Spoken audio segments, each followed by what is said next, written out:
لله والصلاة والسلام على أشرف الأنبياء والمرسلين وخاتم النبيين وعلى آله وصحبه أجمعين أما بعد সম্মানিত সভাপতি, সম্মানিত প্রধান অতিথি, সম্মানিত বিশেষ অতিথি, সম্মানিত শিক্ষকবৃন্দ, আমার সামনে উপবিষ্ট আমার প্রীত সমতুল্য, আমার ভ্রাতা সমতুল্য ও পর্দার আড়ালে মা ও বোনেরা, সকলকে জানাই আমার সালাম। আসসালামু আলাইকুম ওয়া রাহমাতুল্লাহ।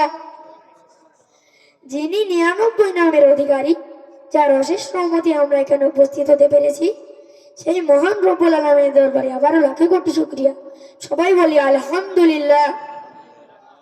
যার দান দান মোবারক শহীদ হয়েছে, যিনি মানবতা মুক্তির দিশারি, যার সুপারিশ ছাড়া আমরা জাহান্নাম থেকে বাঁচতে পারবো না, সেই নবীর প্রতি দুরূদ। সবাই বলি সাল্লাল্লাহু আলাইহি ওয়াসাল্লাম।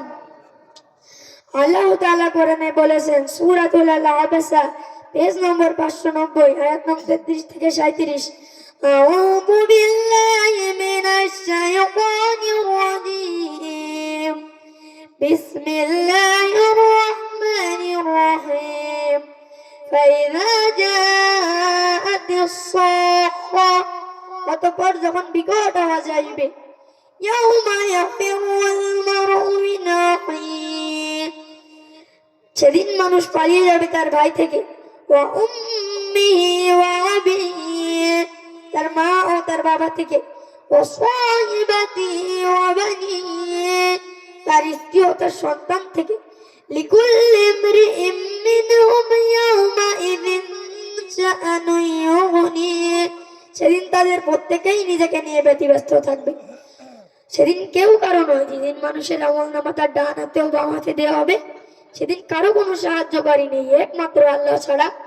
সেই বিচারের দিন মানুষ পালিয়ে যাবে তার ভাই থেকে, তার মা ও তার বাবা থেকে, তার স্ত্রী ও তার সন্তান থেকে। সেই বিচারের দিন তাদের প্রত্যেকেই নিজেকে নিয়ে ব্যতিব্যস্ত থাকবে।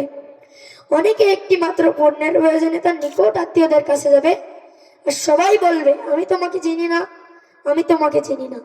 সেদিন সবাই বলবেন, আমার কি হবে, আমার কি হবে। একমাত্র রাসূল সাল্লাল্লাহু আলাইহি ওয়াসাল্লাম ছাড়া।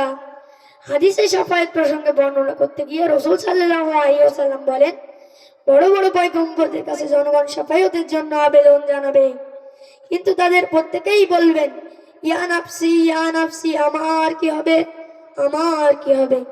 এমনকি হযরত ঈসা আলাইহিস সালাম পর্যন্ত বলবেন, আজ আল্লাহ তাআলার কাছে নিজের প্রাণ ছাড়া অন্য কারোর জন্য আমি কিছুই বলবো না। এমনকি যার গর্ভ থেকে আমি ভূমিষ্ঠ হয়েছি, সেই মা জননী হযরত মরিয়ম আলাইহিস সালামের জন্যও কিছু বলবো না। রাসূল সাল্লাল্লাহু আলাইহি ওয়াসাল্লাম বলেন, তারাই সফল যারা জান্নাত লাভ করেছেন। সবাইকে ধন্যবাদ। আসসালামু আলাইকুম ওয়া রাহমাতুল্লাহ।